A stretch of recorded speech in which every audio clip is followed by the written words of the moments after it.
Hoy vamos a estudiar la lección número 22 en nuestro manual en el tomo 2. El título de la lección es El sello del Dios vivo. Estamos estudiando el mensaje del tercer ángel y específicamente el último tema, y el próximo, va a tratar sobre el asunto del sello de Dios y la marca de la bestia.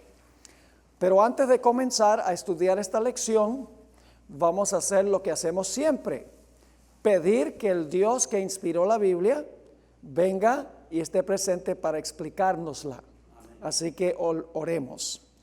Padre Celestial, te pedimos en estos momentos que nos acompañes por medio de tu Santo Espíritu. Amén.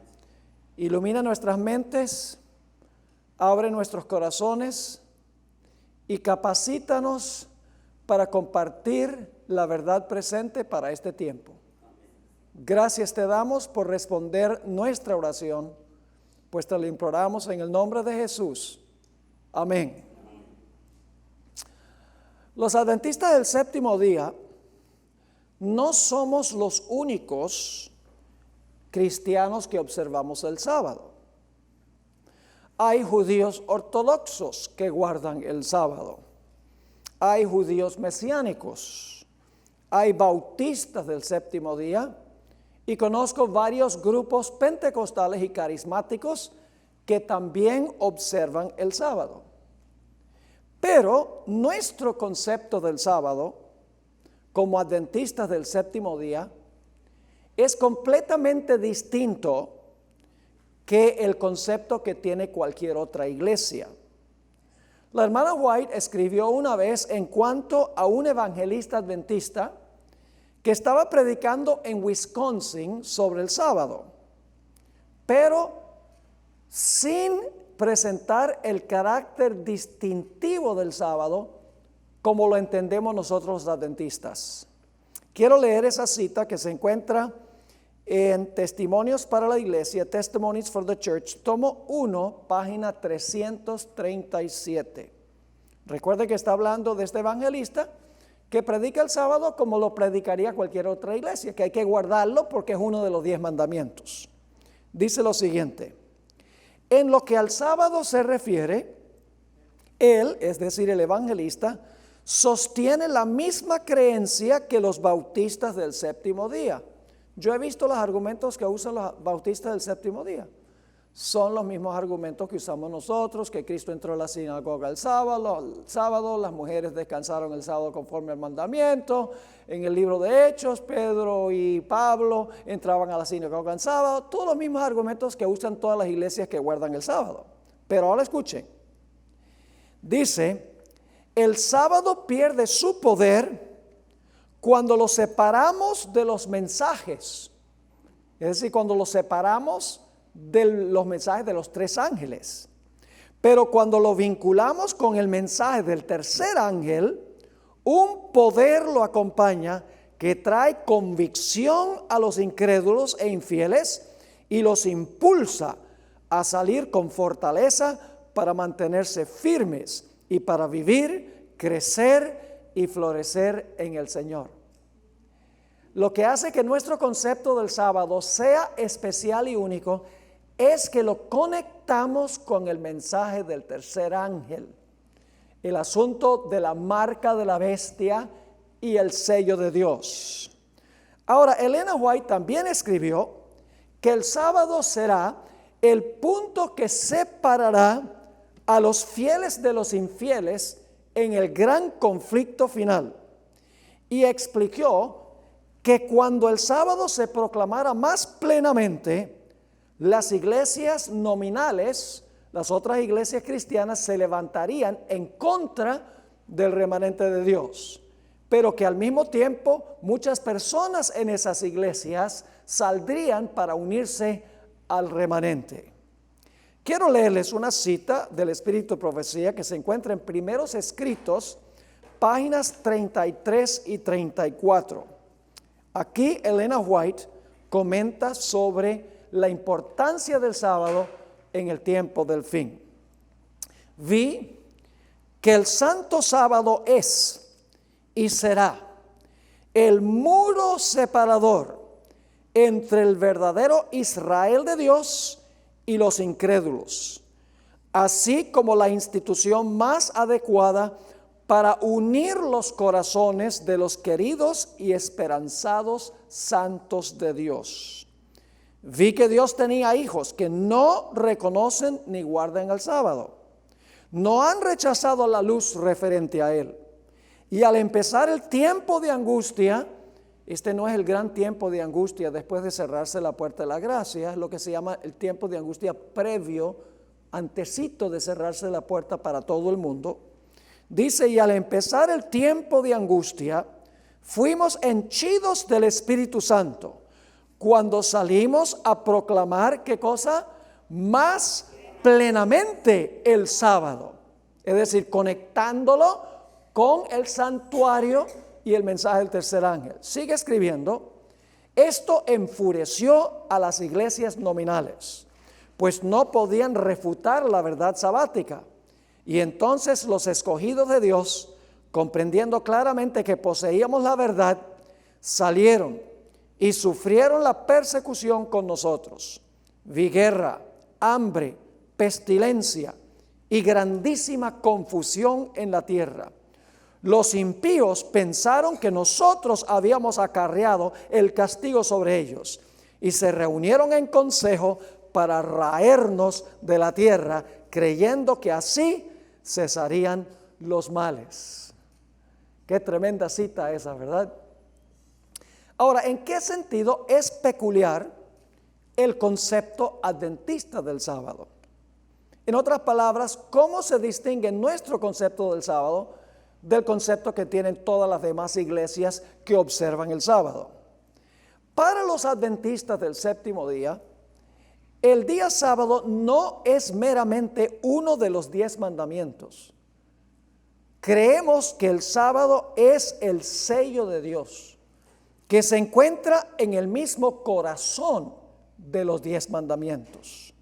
Creemos que este mandamiento será el punto de contención en la gran prueba final que dividirá al mundo en 2 grupos. Por un lado estarán los que observan el domingo y recibirán la marca de la bestia. Por el otro lado estarán los que guardan el sábado y reciben el sello de Dios. Y según las profecías, los que tienen la marca de la bestia se levantarán para perseguir a los que tienen el sello de Dios. Esto ahora parece una imposibilidad, pero el corazón del hombre puede ser muy cruel cuando no es gobernado por el Espíritu de Dios. Los adventistas creemos que el sábado no es meramente un día para asistir a la iglesia. Como muchas iglesias sabáticas, ellos creen que guardar el sábado es ir a la iglesia y entonces irse a jugar deportes por la tarde o a ver un partido de fútbol. Los adventistas creemos que el sábado no es meramente un día para asistir a la iglesia, sino un día completo en que hay que suspender todas las actividades seculares de todos los días, desde la puesta del sol el viernes hasta la puesta del sol el sábado, 24 horas completas suspendiendo todo lo nuestro. Creemos también que Jesús entró en el lugar santísimo en 1844 y que todos los que entran al lugar santísimo por la fe guardarán el sábado, pues el sábado está en la ley y la ley está en el lugar santísimo. La importancia del sábado se acentúa en el lugar santísimo por la presencia del pote de maná dentro del arca. Es decir, que Dios le da realce al sábado en el lugar santísimo, porque en el arca del pacto están los 10 mandamientos y en el centro de los 10 mandamientos está el sábado. Pero además de estar el sábado en los 10 mandamientos, Dios quiso enseñar la santidad del sábado también poniendo en el arca un pote de maná. Y ustedes recuerdan en Éxodo 16 que la razón, una de las 2 razones por las cuales Dios dio maná a Israel fue para enseñarles la necesidad de observar el sábado. Es decir, en el lugar santísimo doblemente se enfatiza el sábado, en los 10 mandamientos y por el pote de maná. Y tal vez eso explique por qué la hermana White dice que cuando Dios le dio una visión del lugar santísimo, cuando ella entró al lugar santísimo en visión, dice que vio alrededor del sábado un halo del mandamiento del sábado en la ley, un halo, es decir, se le da realce al sábado. Y eso es cierto porque está en los 10 mandamientos y también el pote de maná. Ahora, en nuestro estudio de esta tarde, lo que queremos hacer es estudiar el asunto del sello de Dios y la marca de la bestia, la crisis final, desde 3 perspectivas. En primer lugar, vamos a ver que el conflicto final tiene que ver con la ley de Dios. En segundo lugar, vamos a ver que el conflicto final tiene que ver con los primeros 4 mandamientos de la ley de Dios. Y luego, un poquito más restringido, vamos a ver que el conflicto final tiene que ver con el 4º mandamiento de la ley de Dios. Así que vamos de lo amplio a lo más específico. El conflicto final tiene que ver con la ley, tiene que ver con la primera tabla de la ley, tiene que ver con el mandamiento del sábado en el centro de la ley. Así que vamos a ver en primer lugar el concepto más amplio del conflicto final, que va a ser sobre el asunto de la ley de Dios. Vamos a Apocalipsis 12 y el versículo 17. Vamos a leer una serie de versículos que yo creo que ustedes conocen muy bien, los hemos leído muchas veces, pero vamos a leerlos de nuevo porque demuestran cuál es la controversia final. Apocalipsis 12, 17 dice lo siguiente: entonces el dragón se llenó de ira contra la mujer. ¿Qué representa la mujer? La iglesia. Y se fue a hacer guerra contra el resto o el remanente de la simiente de ella. ¿Y por qué odia el dragón a la simiente de la mujer? Los que guardan los mandamientos de Dios y tienen el testimonio de Jesucristo. La ira final de Satanás tiene algo que ver con los mandamientos de Dios. Lo dice claramente este versículo. Y este versículo en Apocalipsis 12 viene después de los 1260 años, después que la tierra, el territorio de los Estados Unidos, ayuda a la mujer. Esto está describiendo el conflicto final. Notemos también lo que nos dice Apocalipsis 14 y el versículo 1. Apocalipsis 14 y el versículo 1. Aquí se habla del sello de Dios y dice lo siguiente: después miré, y he aquí el Cordero estaba en pie sobre el monte de Sión, y con él 144,000, que son los que van a estar vivos cuando Cristo venga, y eso lo vamos a ver más adelante en otro tema. ¿Y qué tenían los 144,000? Los que van a estar vivos cuando Jesús venga. Tenían el nombre de él y el de su Padre escrito ¿dónde? En la frente. Ahora la pregunta es, ¿qué es lo que Dios escribe en la frente? Porque dice aquí que tienen aquí el nombre del Padre en la frente. ¿Qué representa el nombre? Esto ya lo vimos. Representa el carácter. ¿A dónde se revela el carácter de Dios? El carácter de Dios se revela en forma escrita en su ley. En su ley. La ley es una copia escrita de lo que es el carácter de Dios. Ahora, aquí dice entonces que el sello o el nombre del Padre se coloca en la frente. Vamos a ver qué es lo que coloca Dios en la frente. ¿Qué tiene usted detrás de su frente? El cerebro. Más específicamente, ¿qué parte del cerebro? El lóbulo frontal, a donde toma decisiones, a donde puede distinguir entre el bien y el mal, a donde puede entender la voluntad de Dios y practicarla y tomar decisiones. Por eso está el sello, ¿dónde? En la frente. Pero ¿qué es lo que coloca Dios en la frente que tiene los 144,000? Jeremías 31 y el versículo 33. Jeremías 31 y el versículo 33. Por lo cual, este es el pacto que haré con la casa de Israel después de aquellos días. Y esto no está hablando del Israel del Antiguo Testamento, porque el libro de Hebreos está siendo escrito a cristianos. Sigue diciendo, dice el Señor, pondré mis ¿qué? No solo un mandamiento, pondré mis leyes, ¿dónde? En la frente, en la mente de ellos, y sobre su corazón las escribiré, y seré a ellos por Dios, y ellos me serán a mí por pueblo. ¿Qué escribe Dios en la frente? En la mente, sus leyes, los 10 mandamientos. ¿Y qué van a guardar los fieles al final de la historia? Que Satanás va a odiar los mandamientos de Dios. Vamos ahora a la página 269, Isaías 8:16. Nuevamente nos dice que la ley es la que Dios sella en medio de sus discípulos. Dice, ata el testimonio, sella, ¿qué cosa?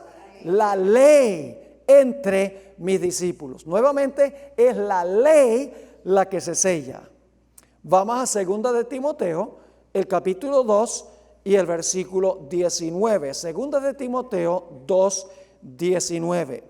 Vamos a encontrar en este versículo que los que tienen el sello de Dios se apartan de la iniquidad o del pecado.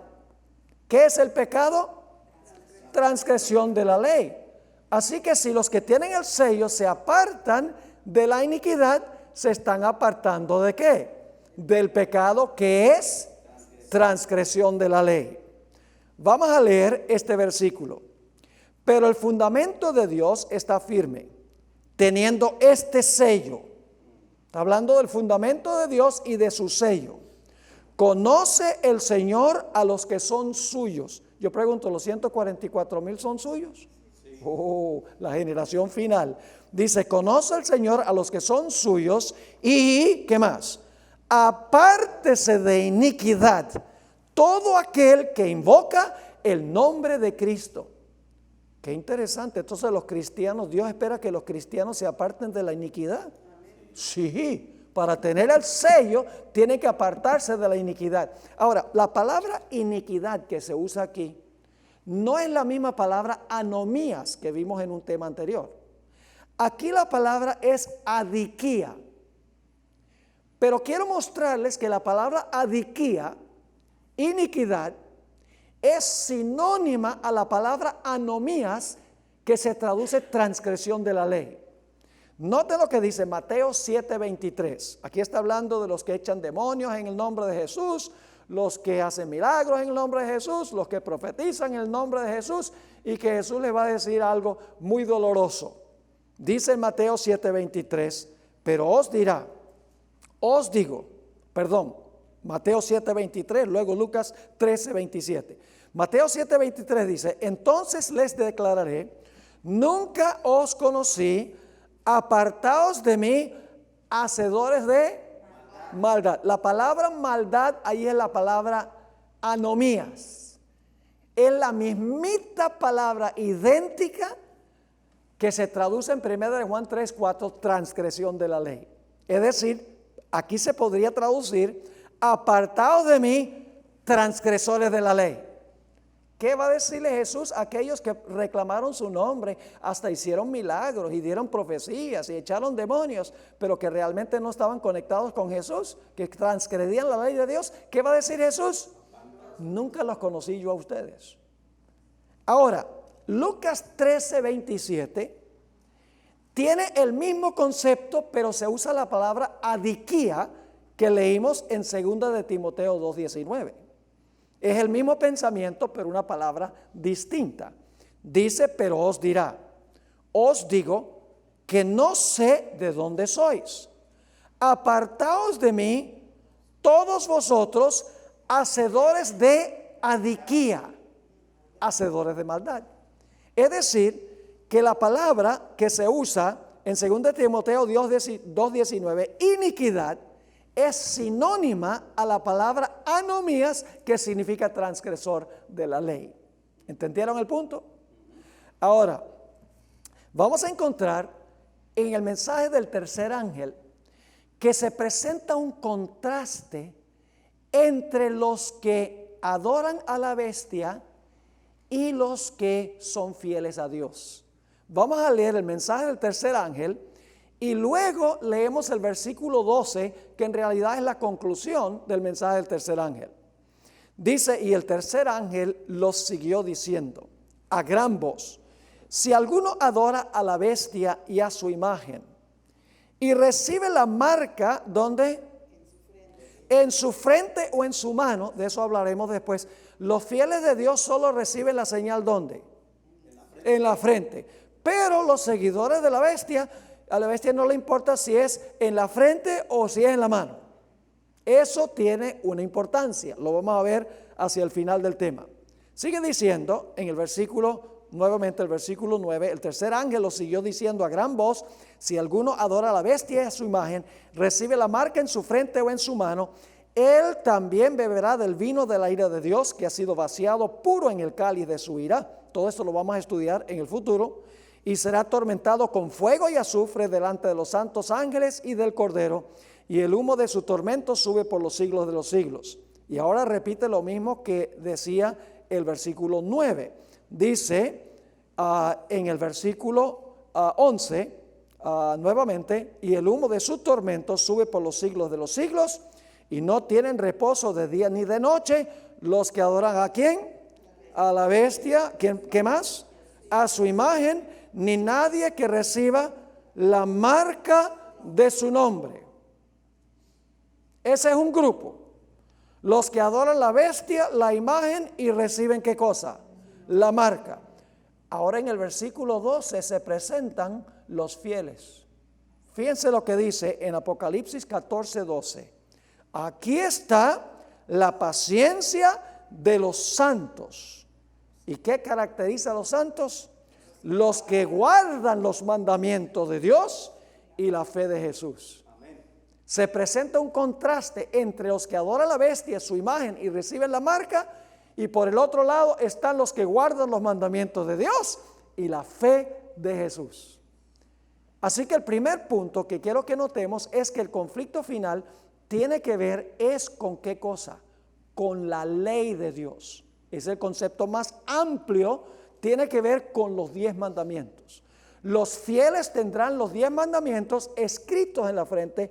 Los infieles desobedecerán los mandamientos de Dios. Los fieles tendrán el sello de Dios porque se han apartado de la transgresión de la ley, mientras que los que tienen la marca de la bestia seguirán transgrediendo la ley, aun cuando van a decir Señor, Señor, y van a hacer milagros, y van a dar profecías, y van a echar demonios, y van a tener mucho escándalo en el servicio religioso. Ahora vamos a ver el círculo un poco más pequeño. El conflicto final tiene que ver con la primera tabla de la ley. Ven que vamos de lo amplio a la primera tabla al sábado. Es decir, el conflicto final tiene que ver con los primeros 4 mandamientos de la ley de Dios. No solamente con la ley en general. Nota lo que dice Deuteronomio, el capítulo 6, Deuteronomio 6, el versículo 4 y el versículo 5, y luego seguimos leyendo después. Oye Israel, Jehová nuestro Dios, Jehová uno es, y amarás a Jehová tu Dios de todo tu corazón y de toda tu alma y con todas tus fuerzas. Ese es el primero y gran mandamiento, ¿sí o no? Jesús en Mateo 22 dijo que ese es el primero y el gran mandamiento. ¿Cuáles mandamientos resume este gran mandamiento? Los primeros 4. Porque si yo amo a Dios, no voy a tener otros dioses. Si yo amo a Dios, yo no voy a hacer ídolos que rebajen mi concepto de Dios. Si yo amo a Dios, voy a respetar su nombre. Si yo amo a Dios, voy a guardar su santo sábado, el sábado de Él, porque es el sábado del Señor tu Dios, y Dios lo llama mi santo día. Amén. Ahora, ¿qué recomendación se dio aquí Después que se dice que Israel debe amar a Jehová su Dios de todo corazón, con toda el alma y con todas sus fuerzas, ¿qué debe hacer con ese concepto? Versículo 6. Y estas palabras que yo te mando hoy estarán sobre tu corazón. Y las repetirás a tus hijos y hablarás de ellas estando en tu casa y andando por el camino y al acostarte y cuando te levantes. Y los atarás como una señal donde en tu mano y estarán como que frontales entre tus ojos. Ahora, la marca de la bestia puede ser o en la frente o en la mano. Pero aquí dice que se deben poner como señal en la frente y en la mano. Es un detalle importante. Así que ¿a dónde se debía escribir este concepto que leímos? Amarás a Jehová tu Dios de todo tu corazón, de toda tu alma y con todas tus fuerzas. ¿A dónde se debía poner eso? Se debía poner eso como frontales en la mente. ¿Y con qué mandamientos tiene que ver este consejo de amar a Dios, como dicen, por sobre todas las cosas? Tiene que ver con los primeros 4. En realidad no tiene que ver con los últimos 6. Los últimos 6 no describen nuestra relación con Dios. El mandamiento, honra a tu padre y a tu madre, tiene que ver con un plano horizontal. No matarás, un plano horizontal. No cometerás adulterio, nuestros prójimos. No hurtarás, nuestros prójimos. No hablarás falso testimonio, nuestros prójimos. No codiciarás, nuestros prójimos. Es decir, lo que deben escribir en sus frentes es que Dios se debe amar por encima de todo.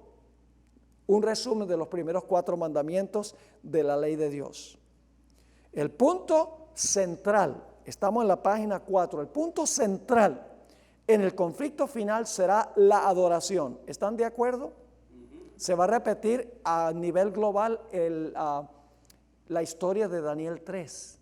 ¿Cuál era el conflicto en Daniel 3? Tenía que ver con adoración. 11 veces se menciona la palabra adorar en Daniel 3. ¿Tenía que ver también con los mandamientos de Dios? Sí, especialmente mandamientos que dicen no te inclinarás a ninguna imagen y no tendrás dioses ajenos delante de mí. Y eso se va a repetir globalmente. Ya la imagen no va a ser literal, ni la bestia como Nabucodonosor, que fue bestia literal. No va a ser.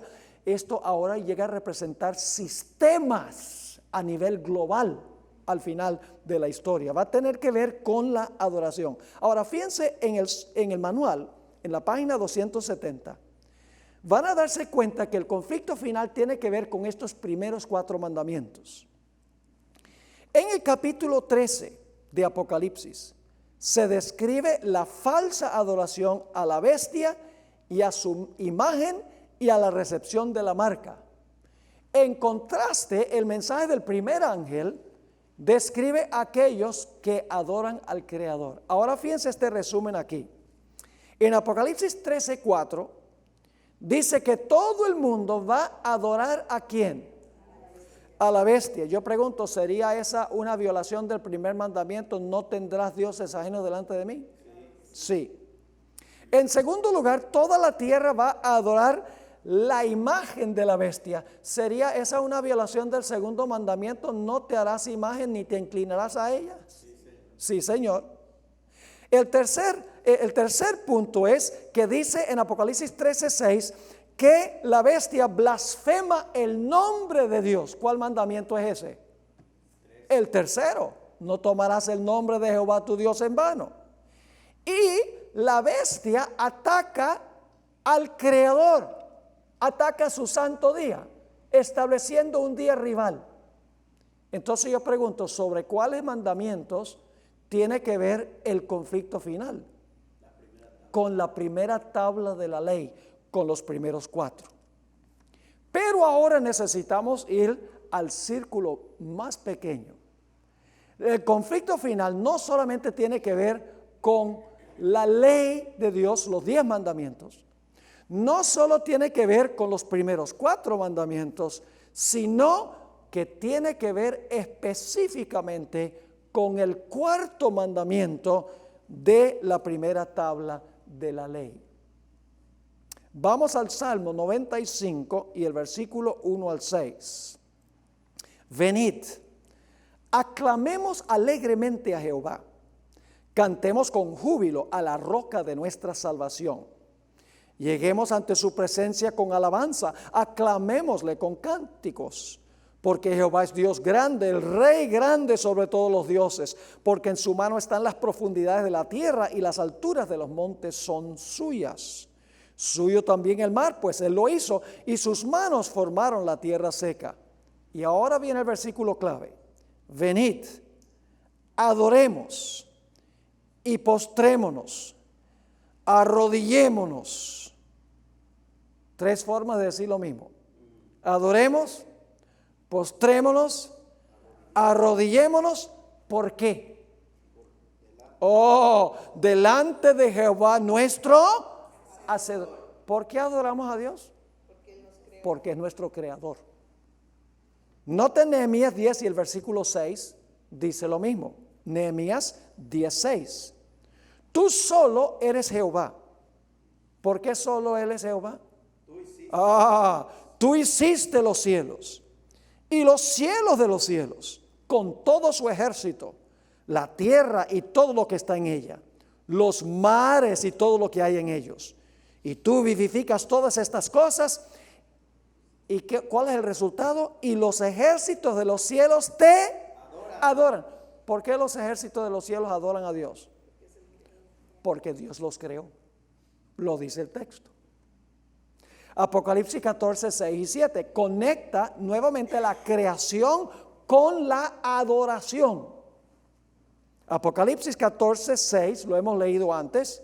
Vi volar por en medio del cielo a otro ángel que tenía el evangelio eterno para predicarlo a los moradores de la tierra, a toda nación, tribu, lengua y pueblo, diciendo a gran voz: temed a Dios y dadle gloria, porque la hora de su juicio ha llegado. Y luego, ¿qué dice? Y adorad a aquel que hizo el cielo y la tierra, el mar y las fuentes de las aguas. ¿Por qué adoramos a Dios según todos estos versículos? Porque Dios es el creador. Cuando Dios haga cielos nuevos y tierra nueva, también lo vamos a adorar porque hizo cielos nuevos y tierra nueva. Isaías 66, 22 y 23 en la página 271. Porque como los cielos nuevos y la nueva tierra que yo hago permanecerán delante de mí, dice Jehová, así permanecerá vuestra descendencia y vuestro nombre. Y de mes en mes, y voy a decirlo como dice en el original, y de sábado en sábado vendrán todos a adorar delante de mí, dijo Jehová. ¿Está claro? Adoramos a Dios, ¿por qué? Porque Dios es el creador. No solo al principio, sino cuando haga cielos nuevos y tierra nueva. Ahora, adoramos a Dios porque es el creador, pero nos dice que Dios estableció una señal del creador. Así que no podemos adorar a Dios recordándole como creador, al menos que guardemos su señal. Usted no puede decir, yo adoro al creador y echar a un lado la señal del creador. Vamos a Éxodo 31 y el versículo 17 a donde se habla de la señal. Hablando del sábado dice, señal es para siempre entre mí y los hijos de Israel. Y siempre hay gente que dice, ve, es solo para Israel. ¿Dónde está la palabra solo ahí? ¿Ahí aparece la palabra solo? No. ¿Por qué Dios dice que el sábado, en ese versículo, es señal entre Dios e Israel? Porque Israel era su pueblo en ese momento. No iba a decir que es señal entre él y la iglesia. La iglesia no existía todavía. Dios sencillamente está declarando en ese momento, Israel era su pueblo, y dice que el sábado era señal entre él e Israel. Pero no dice solo o exclusivamente entre él e Israel. Y fíjense cómo termina el versículo. Señales para siempre entre mí y los hijos de Israel. Y ahora viene la razón. Porque en 6 días hizo Jehová los cielos y la tierra, y el séptimo día cesó y reposó. ¿Se dieron cuenta aquí que esto tiene mucho más que ver con todos los seres humanos que con los judíos? Dice que Israel debía guardar el sábado por el Creador. Entonces la gente antes de Israel no necesitaba recordar al Creador guardando el sábado. Y después de Israel nadie tiene que guardar el sábado recordando al Creador. No, el hecho de que dice que el sábado es señal del Creador significa que cuando Dios estableció el sábado, lo estableció para todos los tiempos y para todas las personas. Noten Ezequiel 20 y el versículo 12. Nuevamente dice que el sábado es la señal.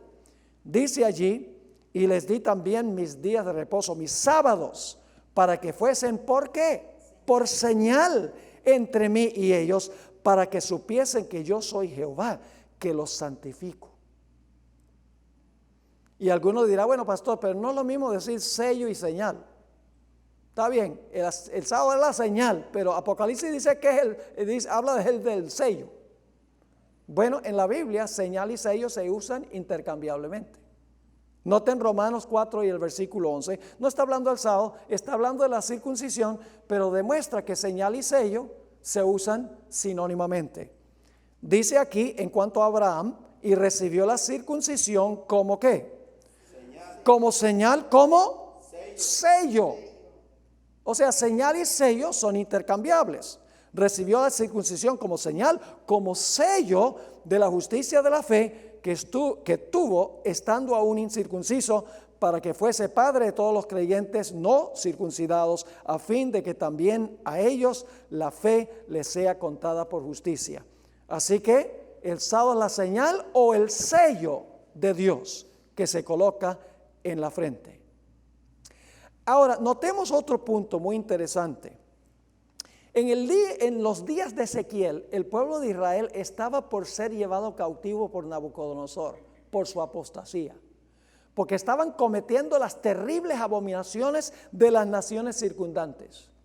En el capítulo 8 de Ezequiel, Dios le muestra a Ezequiel una abominación que su propio pueblo está cometiendo, y Ezequiel dice, wow, eso está terrible. Y Dios dice, tú no has visto nada todavía, te voy a mostrar una abominación peor que esa. Y Dios le muestra una abominación peor que esa. Y Ezequiel dice, wow, eso está terrible. Y Dios dice, no has visto nada todavía, te voy a mostrar una peor que esa. Lo que culmina la lista de abominaciones, la peor de todas, está en Ezequiel 8:16.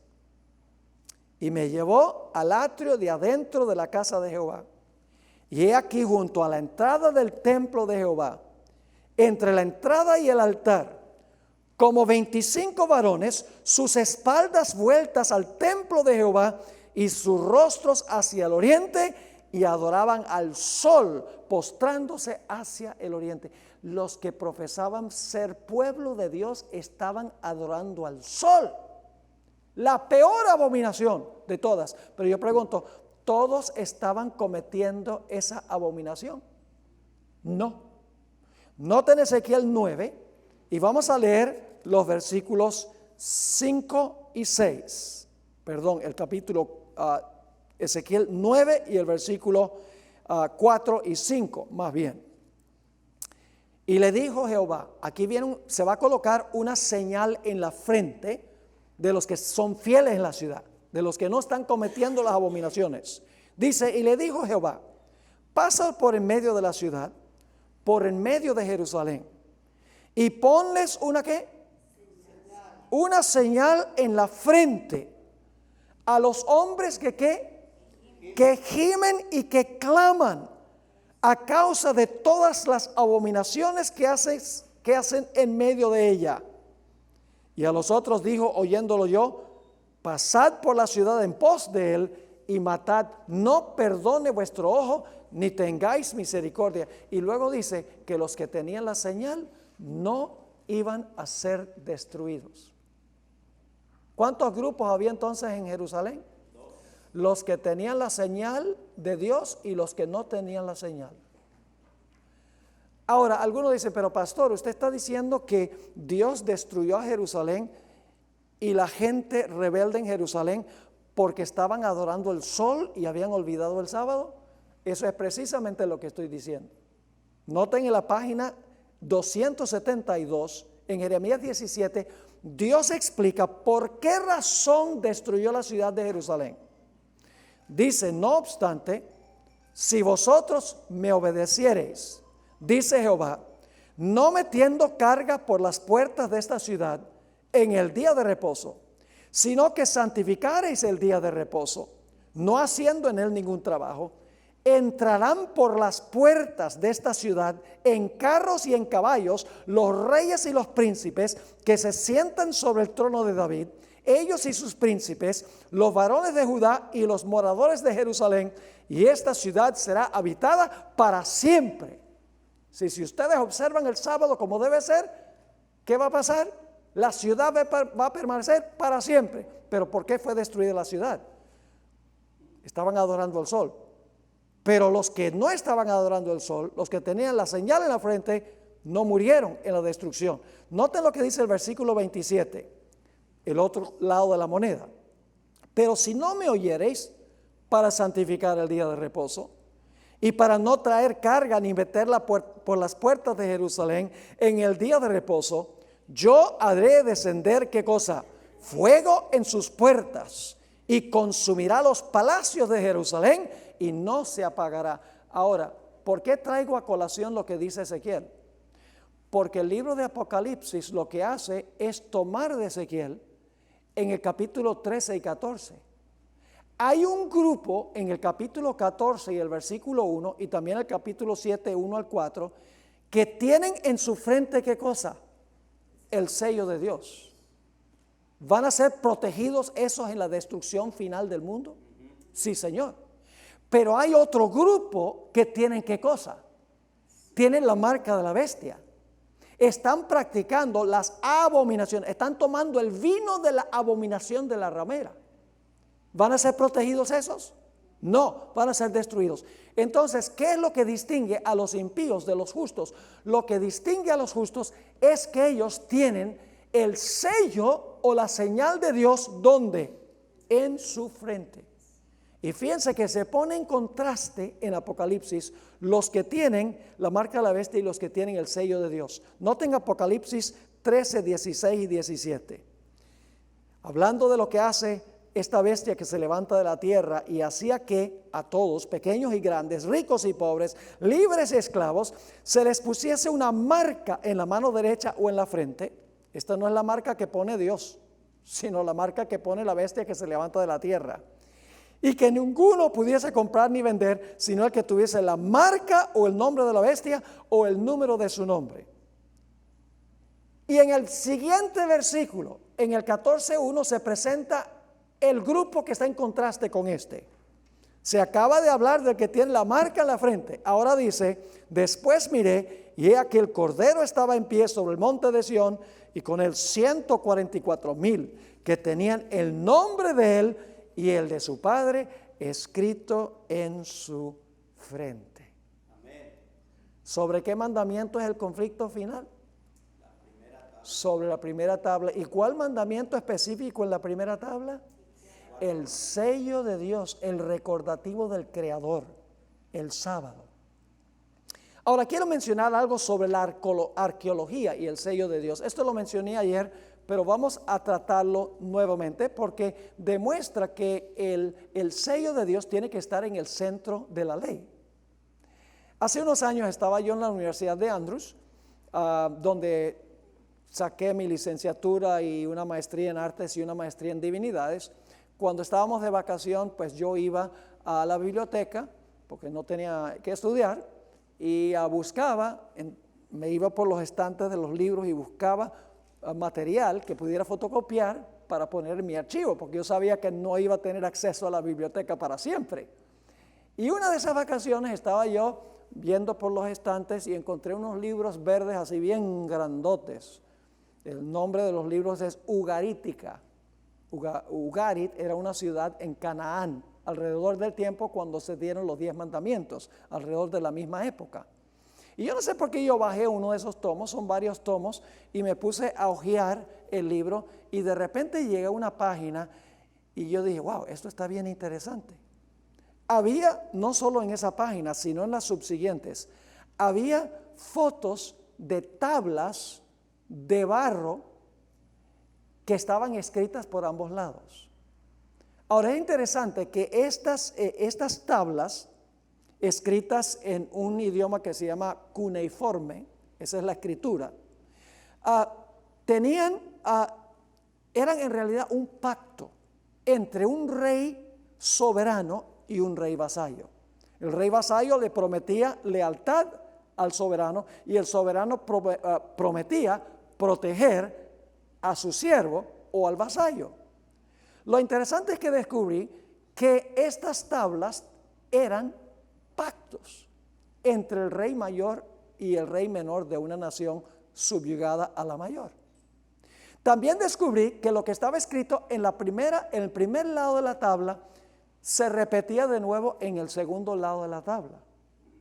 Y luego miré y encontré que en un lado de la tabla, cuando el barro estaba suave, porque se hacía la escritura en las tablas cuando el barro estaba suave, me di cuenta que cuando el barro estaba suave, se había colocado un sello grandote que borraba una buena porción de la escritura en un lado.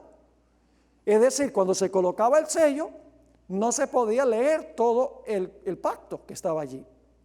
Pero los que hacían el pacto, lo que hacían era escribir el mismo pacto en la parte de atrás de la tabla, para que un lado mostrase su autenticidad porque tenía el sello y el otro lado podían leer el pacto. Seguí leyendo los subtítulos debajo de las fotos y descubrí que esos sellos tenían 3 características, 3 puntos. El nombre del rey que estaba haciendo el pacto, el oficio que tenía rey y en tercer lugar el territorio sobre el cual gobernaba. Por ejemplo, una de las tablas dice Nicmadu, rey de Ugarit, la ciudad de Ugarit. Y yo digo, wow, eso está interesante. En la época cuando se dieron los 10 mandamientos, aquí tenemos un pacto escrito en tablas. Las tablas están escritas por ambos lados. Es un pacto entre un rey soberano y sus súbditos. El sello está en el centro y el sello tiene 3 puntos. ¿Y será posible que Dios dio los 10 mandamientos en esa época como se daban todas las demás leyes? Sí. Deuteronomio 4:13 dice que la ley de Dios, los 10 mandamientos son el pacto de Dios. Fueron escritos los mandamientos en tablas, ya no de barro, pero de piedra. Deuteronomio 4:13. Las tablas estaban escritas por ambos lados. Éxodo 32:15 y 16. En el centro de la tabla debemos hallar ¿qué? El sello del que dio la ley, que hace que la ley sea auténtica. ¿Y qué 3 características debe estar en el sello? El nombre del dador de la ley, el oficio que desempeña y el territorio sobre el cual gobierna. ¿Cuál es el único mandamiento que tiene esas 3 características? El 4º mandamiento de la santa ley de Dios. Elena White por eso escribió en armonía con la arqueología. En Patriarcas y Profetas, página 307, el 4º mandamiento es, entre todos los 10, el único que contiene tanto el nombre como el título del legislador. Legislador significa el que dio la ley. Es el único que establece la autoridad de quien dio la ley. Así contiene, ¿qué cosa? El sello de Dios puesto en su ley como prueba de su autenticidad y vigencia. ¿Sería cosa seria sacar el sello de Dios de ahí y poner otro sello? Daniel 7:25 dice que un poder pensó que podía hacer eso. El cuerno pequeño, que representa ¿cuál poder? El papado. Dice, y hablará palabras contra el Altísimo, y a los santos del Altísimo quebrantará, y pensará en cambiar ¿qué? Los tiempos y la ley, y serán entregados en su mano hasta tiempo y tiempos y medio tiempo. La profecía decía que el cuerno pequeño, el papado, iba a pensar que podía cambiar la ley de Dios. Ahora, yo voy a pasar por alto la siguiente sección donde dice Apocalipsis 12, 16 y 17, porque el tiempo vuela rápidamente. Pero ustedes pueden leer eso allí. Por eso animo a los que están viendo por nuestro canal de televisión que se consigan un ejemplar del manual. Es muy importante. Ahora vamos a ver si la Iglesia Católica profesa haber cambiado el día. Vamos a ver si ellos dicen, nosotros lo cambiamos. En el catecismo de Peter Geierman, se llama A Convert's Catechism of Catholic Doctrine, encontramos en la página 50 lo siguiente. ¿Cuál es el día sábado? Respuesta. El sábado es el día de reposo. Pregunta. ¿Por qué guardamos el domingo en vez de guardar el sábado? Respuesta. Observamos el domingo en vez del sábado porque la Iglesia Católica transfirió la solemnidad del sábado al domingo. ¿Está claro? ¿Pensará que? Cambiar los tiempos y la ley.